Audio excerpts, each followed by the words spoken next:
हो गई गलती, अब क्या करूं। अब बेटे की शादी की उम्र हो तो किस माँ को उसकी शादी की टेंशन नहीं होती। और ऐसे ही अपने बेटे की शादी की टेंशन उर्मिला को भी हो रही थी। और घर में बिना बताए उर्मिला लड़की वालों को घर बुला लेती है। इस बात से बेखबर हाफ पैंट और टी शर्ट में आराम से हॉल में सोफे पर लेटा हुआ पंकज टीवी देख रहा होता है कि तभी कुछ लोग दरवाजे से उसके घर में आते हैं। ओह, ये कौन आ रहा है? साथ में लेडीज भी हैं। अरे ये पिलो कहाँ चला गया? हड़बड़ाकर पंकज शर्माते हुए खड़ा हो जाता है। नमस्ते आंटी जी, आप जरूर मम्मी की फ्रेंड होगी। मैं अभी मम्मी को बुला देता हूँ, आप बैठिए ना। यही है लड़का। आंखों में शर्म तो है लड़के के, वो भी आज के जमाने में मानना पड़ेगा। कोई बात है क्या अंकल आंटी जी? नहीं नहीं बेटे, कोई बात नहीं है। लगता है तुम्हें बताया नहीं गया था कि हम आने वाले हैं। चलो कोई बात नहीं, अनजाने में ही सही मुलाकात हो गई। मेहमानों की बातों से पंकज को कुछ खास समझ में नहीं आता। वो सीधा अंदर जाता है और अपनी माँ को बाहर भेज देता है। फिर कपड़े बदलकर पंकज सीधा किचन में चला जाता है और बाहर बैठे मेहमानों के लिए नाश्ते की प्लेट लेकर हॉल में आता है। अरे मैं ले आती ना नाश्ता बेटा। आप अपने फ्रेंड से बात कीजिए मम्मी, आप इन्हें छोड़कर अंदर जाकर स्नैक्स लाती अच्छा लगता है क्या? इसलिए मैं ले आया। आप लाओ मैं लाऊं, क्या फर्क पड़ता है। चलिए आप एंजॉय कीजिए, मैं निकलता हूँ, मुझे जरा काम है। हमें तो जो देखना था देख लिया। हमारी तरफ से तो रिश्ता पक्का है उर्मिला जी। जो बेटा बिना बोले मेहमानों के लिए नाश्ता परोस दे, वो कभी मेरी बेटी से ज्यादा काम करवाएगा क्या? मुझे भी जज गया आपका बेटा उर्मिला जी। यही तो होते हैं संस्कार। आपको मुझ में इंटरेस्ट है, पर क्यों आंटी जी? अरे नहीं नहीं बेटा, ये क्या बोल रहा है तू? वो ना मैं तुझे बताना भूल गई थी। तेरे पीछे से मैं कुछ रिश्ते देख रही थी तेरे लिए, तो मुझे बहन जी की बेटी पसंद आ गई और मैंने इन्हें बुला लिया। इन्होंने अपनी बेटी के लिए तुझे पसंद कर लिया है। क्या? मुझसे बिना पूछे, मुझे बिना बताए मेरे लिए लड़की देख रही थी आप मम्मी? बेटा जवान हो गया तो उसे किसी और लड़की के हवाले कर दोगी? बोझ हो गया मम्मी? इतनी इज्जत है क्या मेरे इस घर में मम्मी? माफ कीजिएगा, आप मेरी सासू माँ नहीं हो सकेंगी। मुझे कोई और लड़की पसंद है तो मैं आपकी बेटी को धोखा नहीं दे सकता। नमस्ते। ये इंसल्ट करने बुलाया था क्या आपने हमें उर्मिला जी? चलिए जी, नहीं करना हमें यहाँ रिश्ता। जब इन्हें पता ही नहीं होता कि बेटी का कहीं चक्कर चल रहा है तो क्यों बुला लेते हैं मेहमानों को? हर कुछ इस तरह पंकज की प्रेमिका उसके घर वालों के सामने इंट्रोड्यूस होती है। प्रीति की फोटो दिखाते हुए पंकज कहता है, ये है लड़की मम्मी। वैसे डेट नहीं कर रहा हूँ, बस मिले हैं हम। वो मेरा फ्रेंड नहीं है करण, उसी की मौसी की लड़की है। कई बार देखा है मैंने। इतनी सुंदर है मम्मी, क्या बताऊँ। उतनी ही शालीन। इस जमाने में इतना पेशेंस है इस लड़की में, बड़ी पॉजिटिव वाइब आती है इससे। ये हमारे घर आई ना तो घर में हंसी खुशी का माहौल बना रहेगा। क्या बोलती हो उर्मिला जी? मुझे तो लड़की जच रही है। आपको तो वो पसंद है भैया, पर आपका ऐसा मुंह देखकर वो कहीं ना ना कर दे। उसने ही मुझे प्रपोज किया है बहना। फाइनल कर दे बेटा, फाइनल कर दे। ये तो साक्षात जगदम्बा उठा कर ले आया तू। मानना पड़ेगा मेरे बेटे की पसंद को। लड़की का रूप तो छू रहा है। देखिए जी कैसे जगमग कर रही है। ये जींस वाली फोटो तो और बढ़िया है। अब तो यही बहू बनकर आएगी मेरे घर और फिर मैं सबको दिखाऊंगी कि कैसी बहू चुनकर लाया है मेरा बेटा। उर्मिला जी को तो प्रीति इतनी अच्छी लग जाती है कि वो जरा भी देरी नहीं करती और 10 दिन के अंदर ही प्रीति उर्मिला जी की बहू बनकर उनके घर आ जाती है। दरवाजे पर अपने बहू बेटी की आरती करने से पहले उर्मिला अपनी बहू का घूंघट उठाकर सबसे पहले उसका चेहरा निहारती है। अरे स्नेहा, जा जाकर 2 सूखी लाल मिर्च लेकर आ। बहू के सर से मिर्ची घुमाकर जलानी पड़ेगी।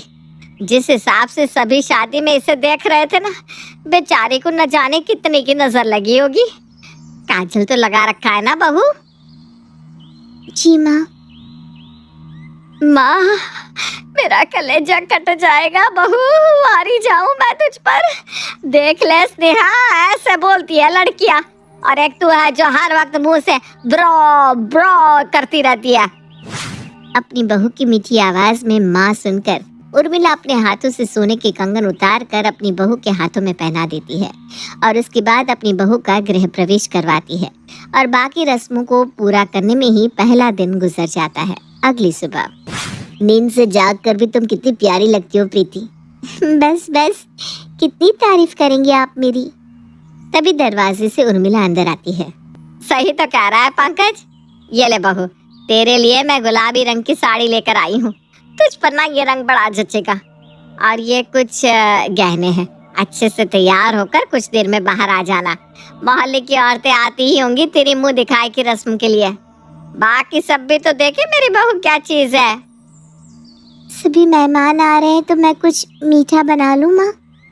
देख रही हो मम्मी, कितनी होशियार लड़की लाया हूँ मैं। थू थू थू थू, ऐसी मीठी मीठी बातें ना बोल बहू, तुझे मेरी ही नजर लग जाएगी। और हाँ पंकज, तू भी बहू की छोटी उंगली जरा दांत के नीचे दबा लेना, कहीं तेरी नजर ना लग जाए बहू को। उर्मिला को हमेशा से एक बहुत ही सुंदर बहू की आस थी और अब प्रीति उसके लिए एक शो पीस हो गई थी जिसे वो सबको दिखाकर वाह लूट सकती थी। कल शादी में तेरी बहू को देखा मैंने। उर्मिला, सच में प्रीति तो साक्षात माँ दुर्गा का रूप है, मानना पड़ेगा। बहू तो एक नंबर लाई है तू। पूरे मोहल्ले में ऐसी बहू किसी की नहीं है। ऐसी बात नहीं है सीता, आज से 30 साल पहले इस मोहल्ले में बिल्कुल ऐसी ही बहू आई थी। जब मैं ब्याह कर आई थी ना, तो पूरा मोहल्ला मुझे देखने के लिए खड़ा हो गया था। अब जैसी सास होगी बहू भी तो वैसी ही लाएगी ना। पर चेहरे को चाटेगी क्या उर्मिला, अगर गुण अच्छे नहीं होंगे तो। और तभी एक बड़ा सा घूंघट लिए प्रीति सभी के लिए नाश्ता लेकर आती है। देखा है क्या कि कभी कोई बहू अपनी मुंह दिखाए में खुद ही मेहमानों के लिए खाना लेकर आए। अब इससे ज्यादा और क्या संस्कारी बहू लाती मैं। मेरे तो भाग्य खुल गए इसे पाकर। प्रीति को लाकर पंकज ने तो अपने बेटे होने का फर्ज निभा दिया। अब तो भगवान से मुझे और कुछ नहीं चाहिए। वाह मम्मी, बहू पाकर अब दामाद की भी इच्छा नहीं रही तुम्हें, हद है। इसी तरह 3 महीने बीत जाते हैं और इन 3 महीनों में प्रीति की सास और उसका पति उसके फुर्तीलेपन, उसके सुंदर रूप का गुण गाते थकते नहीं। पर आजकल प्रीति अपने शरीर में बदलाव महसूस कर रही थी। एक सुबह वो उठकर जैसे ही शीशे में देखती है, उसे अपने चेहरे पर बहुत सारे पिंपल्स दिखते हैं। ये मेरी क्रिस्टल क्लियर स्किन पर इतने दाने कैसे हो गए? तभी पीछे से पंकज की आवाज आती है। अरे ये क्या, पिलो पर कितने सारे बाल है, तुम्हारे बाल झड़ रहे हैं क्या? और ये क्या हाल बना लिया है तुमने? तुम्हारे चेहरे पर इतने पिंपल्स कैसे हो गए? तुम तो कोई कॉस्मेटिक्स भी यूज नहीं करती। पता नहीं पंकज, मुझे तो खुद कुछ समझ में नहीं आ रहा। जब भी कंघी करती हूँ तो सर से इतने बाल टूटते हैं कि लगता है मैं गंजी हो जाऊंगी, और ऊपर से अब ये दाने। भगवान करे ठीक हो जाए, वरना अगर मम्मी ने तुम्हारे चेहरे के ये दाने देख लिए ना तो उनका मूड जरूर ऑफ हो जाएगा। और हाँ, अपने बालों का कुछ करो, मुझे कम बाल वाली लड़कियां पसंद नहीं है। अपनी सास के डर से प्रीति अपने चेहरे पर फाउंडेशन लगाकर अपने पिंपल्स छुपा लेती है और रसोई में काम करना शुरू कर देती है। तभी हंसती हुई उर्मिला दरवाजे से अंदर आती है और सबसे पहले प्रीति का चेहरा सामने से देखते हुए कहती है, कुछ लगाया है क्या चेहरे पर बहू? नहीं तो माँ। क्यों? वही ना, तू क्यों कुछ लगाने लगी? पता है आज क्या हुआ? वो सुषमा है ना, बहुत अपनी बहू के पतली कमर की तारीफ करती थी। भाई मेरी बहू तो मॉडल है, उसका चेहरा बड़ा चमकता है। ओ क्या कहते हैं, हाइपर पिगमेंटेशन। हाँ वही, उसकी बहू का चेहरा 2 रंग सा हो गया। उसका तो मुंह बन गया था, पर मेरी बहू तो जैसी आई थी वैसी की वैसी है। वैसी ही रहना है बहू। हाँ माँ। अपनी खूबसूरती को लेकर अपनी सास का कंसर्न देखकर प्रीति और घबरा जाती है। इसी तरह दिन बीतते जाते हैं। एक शाम पूरा परिवार मिलकर पार्टी में जा रहा था। तू अपनी वो 1 पीस वाली ड्रेस पहन लेना बहू, अच्छी लगेगी तुझ पर। ला दे मुझे, जरा टाइट कर दूं। तुझे जरा ढीली लगती थी ना वो। नहीं माँ, कहाँ ढीली थी, ठीक ही तो है।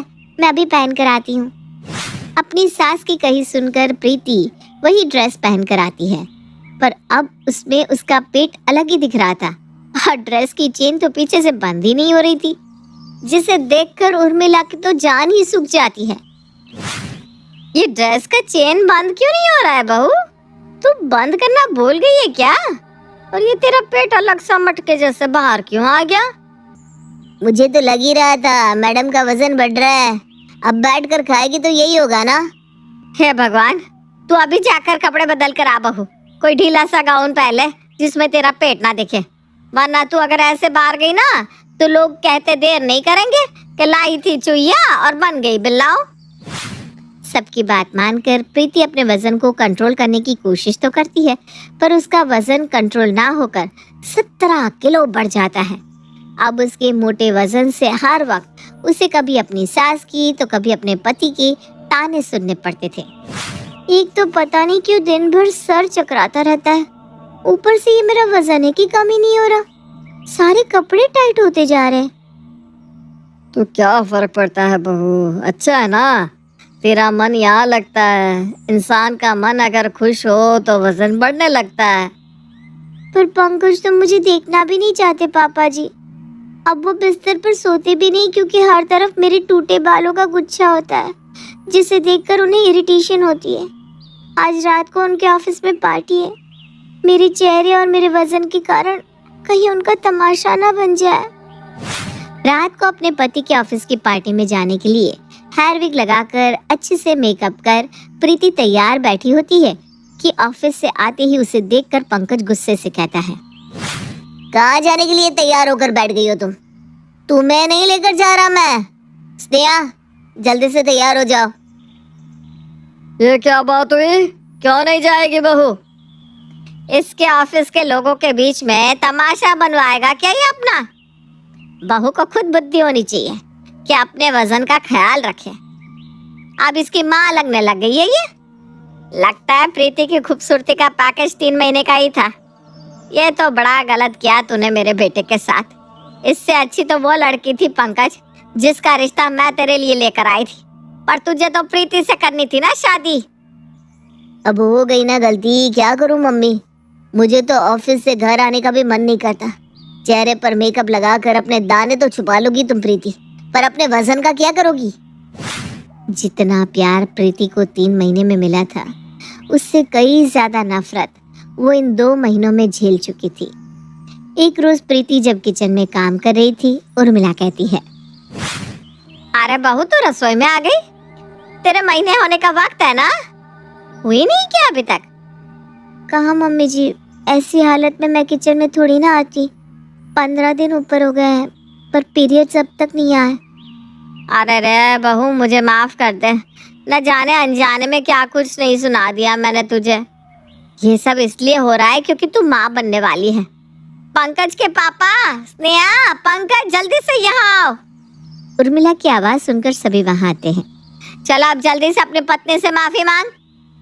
क्या माफी मांगू मैं मम्मी? आजकल प्रीति का चेहरा देखकर मेरा मूड ऑफ हो जाता है। अब मेरे चेहरे पर दाने आ रहे हैं, मेरा वजन बढ़ रहा है, तो मैं क्या करूं? कठपुतली बना कर रख दिया है तुमने मुझे। एक फर्नीचर को ब्याह कर लाए थे क्या, जो ज्यों की त्यों ही रहती? जिंदगी में कभी आए हो किचन में ये देखने की प्रीति क्या करती है क्या नहीं? अपने ऑफिस का काम तो खुद ढंग से होता नहीं, वो भी रात में मुझसे करवाते हो और कहते हो कि बैठकर खाती है। तो इसी तरह बैठकर एक बार तुम भी किचन संभालो, मैं ज्वाइन कर लेती हूँ ऑफिस। लगता है बहू का बीपी बढ़ गया है। यूँ तो घर के बड़े आप हैं, पर जहाँ आपको बोलना चाहिए वहाँ आप बोलते नहीं। आपकी बीपी तो मेरे साथ ये सब होता देखकर भी नहीं बढ़ी पापा जी, इसीलिए आज मुझे अपनी बीपी बढ़ानी पड़ गई। अरे जी आप चौंकिए मत, जब औरत माँ बनने वाली होती है ना तो चिड़चिड़ापन हो ही जाता है। बहू पेट से है, इसलिए बेचारी के चेहरे पर दाने आ गए, उसका वजन बढ़ता जा रहा है। ओह माय बेबी, वही मुझे लगा मेरी डॉल जो इतना मीठा बोलती है वो अचानक कड़वा करेला कैसे बन गई। ये बात थी प्रीति, तो तुम्हें हमें बताना चाहिए था ना। हाँ, मैं तो अब तक 10 बार प्रेग्नेंट हो चुकी हूँ ना, इसीलिए मुझे सांस लेते ही पता चल जाता है कि पेट में कुछ है कि नहीं। मुझे लगता है हमें खुद ही किसी कंक्लूजन पर ना पहुंचते हुए भाभी को एक बार डॉक्टर के पास ले जाना चाहिए। चेकअप के बाद ही तो पता चलेगा कि कोई प्रॉब्लम है कि नहीं। तूने सुना नहीं क्या? जब लड़की प्रेग्नेंट होती है तो वो लोग क्या कहते हैं, पैर भारी हो गया है। और यहाँ हमारी प्रीति पूरी की पूरी भारी हुई पड़ी है। ये प्रेग्नेंट ही है, पर ठीक है, एक बार चेकअप करवा लेते हैं। और पहली बार स्नेहा की बात मानकर प्रीति का चेकअप करवाया जाता है, जिसकी रिपोर्ट से पता चलता है कि प्रीति तो प्रेग्नेंट नहीं है, उल्टा उसे हार्मोनल डिसबैलेंस की वजह से थायराइड हो गया है। और थायराइड बहुत ज्यादा बढ़ जाने के कारण उसे ये सारी दिक्कतें आ रही थी। क्या बहू प्रेग्नेंट नहीं है? तो फिर ये मोटापा और ये सब? थायराइड में अक्सर लोगों का वजन या बहुत ज्यादा बढ़ जाता है या कम हो जाता है, या तो पेशेंट दिन भर थकता ही नहीं या दिन भर थका हुआ महसूस करता है। ऊपर से चेहरे पर, बॉडी में यहाँ वहाँ दाने हो जाना, ये सब तो थायराइड में आम बात है। मुझे तो समझ में नहीं आ रहा प्रीति, तुम अब तक ये सब बर्दाश्त कैसे कर रही थी? बॉडी में जरा भी चेंज दिखे तो हमें कुछ भी ना सोचकर डॉक्टर से मिलना चाहिए। मुझे तो पहले ही लगा था कि भाभी को थायराइड हुआ है, पर आप लोगों को अपनी सुंदर बहू के पीछे छुपे इंसान का दर्द दिखे तब तो आप लोग कुछ समझ पाए। भगवान ना करे मुझे ऐसा पति या सास मिले जो मुझे बस तब तक प्यार करे जब तक मैं सुंदर दिखूं, क्योंकि एक ना एक दिन तो सबको बूढ़ा होना है, सबकी सुंदरता चली जाएगी। और अगर किसी कारण से मेरी खूबसूरती चली गई तो ऐसे में तो मेरा पति मुझे मायके वापस छोड़ाएगा। आई एम सो सॉरी प्रीति, अनजाने में मैंने न जाने तुम्हें कितना हर्ट कर दिया। तुम कितना कुछ बर्दाश्त कर रही थी, मुझे तुम्हारी प्रॉब्लम समझनी चाहिए थी और मैं तुम्हें बुरा भला बोलता था। हाँ बहू, मैं भी न जाने सुषमा को दिखाने में ये भूल गई कि तू भी इंसान है, कोई मूर्ति नहीं जो हर वक्त श्रृंगार करके बैठी रहे। डॉक्टर साहब, आप दवाइयाँ लिख दीजिए, मैं बिल्कुल ध्यान रखूंगी कि प्रीति समय पर दवाइयाँ ले ले।